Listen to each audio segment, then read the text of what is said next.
महाराज की जय। अज्ञानतिमिरान्धस्य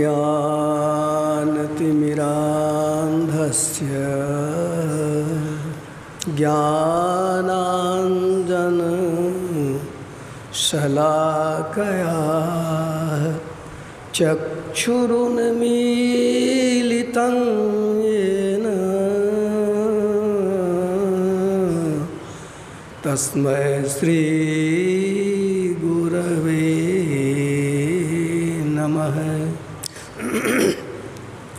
धन्य धन्य सद्गुरु सुखद महिमा कही न जाय। जो कुछ कहूँ तुमरी कृपा मोते कछु न बसाय। श्री सद्गुरु महाराज की जय। एक बार हम लोग जोर लगा दें, बोलिए श्री सद्गुरु महाराज की जय।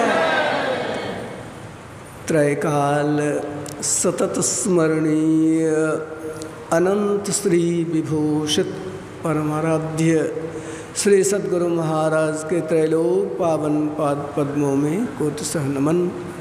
स्वनिवास में विराजमान महामहिमावान संत मत के वर्तमान आचार्य श्री के श्री चरणों में कोटिशः नमन। पूज्य गुरुजन, समुपस्थित साधु समाज, महासभा के पदाधिकारीगण, धर्म प्रेमी सज्जन वृंद, धर्मशीला देवियों, हम लोगों को तो चर्चा में देख ही रहे हैं कि हम लोग गुरु महाराज का को स्मरण करने के लिए, उनके प्रति श्रद्धांजलि अर्पित करने के लिए उनकी जयंती पर एकत्र हुए हैं। यूँ तो गुरु महाराज जिस समय में आए पूर्णिया जिला बिहार प्रांत में, ऐसे देहाती क्षेत्र में जो निटट देहात कहिए, जन्म भी हुआ जहाँ वह भी ऐसा ही देहात है। आपने सुना दादाजी नसीब लाल दास, पिताजी बबजन लाल दास कायस्थ थे, परिवार से थे और वो बहुत अधिक कहा जाए भोजन वैसा नहीं था जो हम लोग अभी करते हैं। सो और ननिहाल में पैदा हुए, ऐसी जगह रह कर के भी उनका पूर्व संस्कार कैसा था कि हम लोगों को वह ज्ञान दे के गए हैं जिसके आलोक में आज पूरी दुनिया जो है लहरा रही है। यह तो केवल ज्ञान की बात ही नहीं, व्यवहार, उनका साधनमय जीवन और लोगों के साथ जो व्यवहार रहा, सो पंडित विष्णुकांत बाबा वरिष्ठ शिष्यों में से एक थे, कहते थे वे कि गुरु महाराज के लिए क्या कहना, तो हर सरिस एक तो ही माधव मन होयस अनुमाने।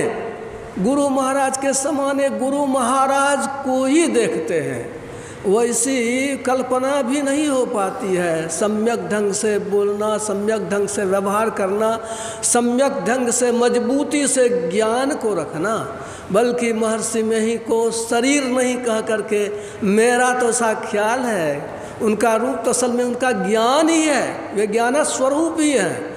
वह जो उनकी जो पुस्तक है, उन्होंने जो दिया हम लोगों को है कि लोग बिखरे नहीं। संतों के जाने के बाद लोग जहाँ तहाँ जैसे तैसे मनमानी करते हैं, खैंच खाँच तोड़ी तारी श्रुति को न गीजिए, जो काष्ठजिह्वा स्वामी ने कहा। इसको समेटने के लिए सत्संग योग की रचना उन्होंने बड़े मेहनत से किया और छपवाया भी। उस समय में तो अकेले रहना मतलब पूज्य संत शिवी बाबा भी नहीं थे, पूज्य श्रीधर बाबा सेवा में थे।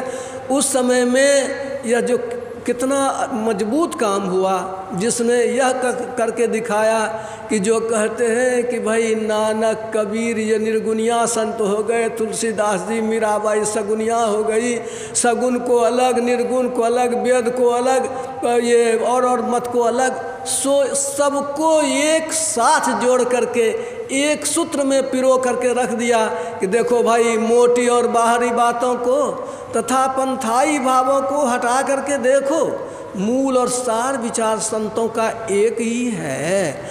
और इस तरह से ज्ञान के एक मजबूत नींव जो विशाल वृक्ष के रूप में आज दिखाई पड़ रहा है, उन्होंने रखा। दूसरी बात देखें, प्रचार का ढंग, मैं स्मरण मुझे हो रहा है लगभग 1955 या 56 की घटना रही होगी। मेरे गांव में विद्यालय में गुरु महाराज आए हुए थे, प्राथमिक विद्यालय। उस समय में पक्के का घर नहीं हुआ करता था, टूटा हुआ टट्टी देखते थे गुरु महाराज भोजन कैसे करते हैं, एकदम झुक करके मुंह थाली के पास लेके चले जाते हैं।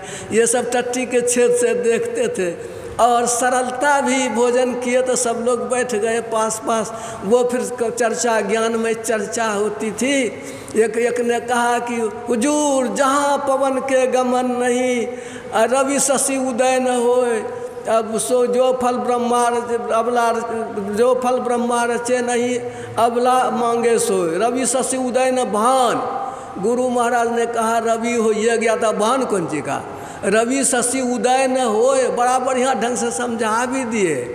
और जीवन शैली, छोटी सी जल चौकी रखी हुई है और उस पर पानी बाल्टी में रख दिए और लोटा में मिट्टी ला करके देते, हाथ में लगाते, कहते हाँ ये मिट्टी ठीक है। भागलपुर की मिट्टी तो हाथ में लग जाए तो बहुत मेहनत करना पड़ता है छोड़ाने के लिए, लेकिन पूर्णिया जिले की मिट्टी में सो बात नहीं, पानी दीजिए भाग जाएगा अपने ही।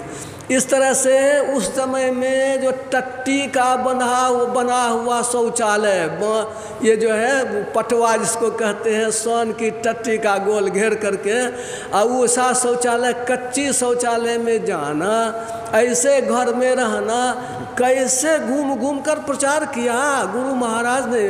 बैलगाड़ी की सवारी, वो पक्की सड़क नहीं, हच्चे वाली, गड्ढे गुड्ढे वाली सड़क, जिसमें कि वो टप्पर का थप्पड़ भी सहना पड़ता था। और घूम घूम करके सुदूर देहातों में किस तरह उन्होंने प्रचार किया, कल्पना से परे की बात हो जाती है।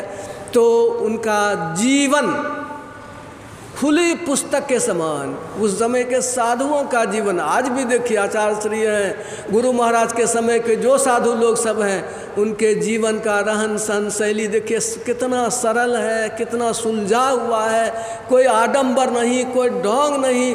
ये भविष्य के लिए सुंदर सा वो जो मार्गदर्शन जो है वो मिलता है।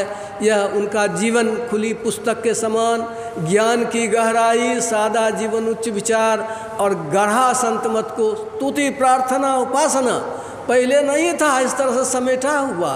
जो मैं तो विस्तार के वैसे अधिक नहीं, सिर्फ इतना ही कहूँगा कि उन्होंने समेट करके दिया कि पहले तो छोटी सी 20 मिनट में सवेरे की स्तुति प्रार्थना हो जाती थी, और उसको फिर अव्यक्त अनादि अनंत अजय जोड़ते जोड़ते आज कितना लंबा कि संत मत की सारी बातें स्तुति में ही आ जाती हैं। इस तरह से उन्होंने हम लोगों को ठोस मार्गदर्शन दिया, ज्ञान की गंभीरता में रखा, संत मत को नए सिरे से गढ़ा, नई ऊंचाई उन्होंने प्रदान की और हम लोगों के लिए एक सुगम रास्ता तैयार कर दिया है। अब तो सिर्फ हम लोगों को है कि गुरु महाराज के शरणाश्रित होकर के उनके बताए मार्ग पर अपने जीवन को ले चलें। गुरु महाराज से प्रार्थना है कि पर निज बल कछु नाही है, गुरुदेव संबल आपका, सहारा आपका, आप हमें वह संबल दीजिए कि संत मत की गाड़ी और अच्छे ढंग से आगे बढ़े और हम लोग भी आपके बताए रास्ते पर अपना कल्याण कर सकें। इन्हीं शब्दों के साथ श्री चरणों में श्रद्धांजलि श्रद्धा सुमन अर्पित करते हुए, प्रणाम करते हुए मैं अपनी वाणी में विराम देता हूँ। श्री सद्गुरु महाराज की जय।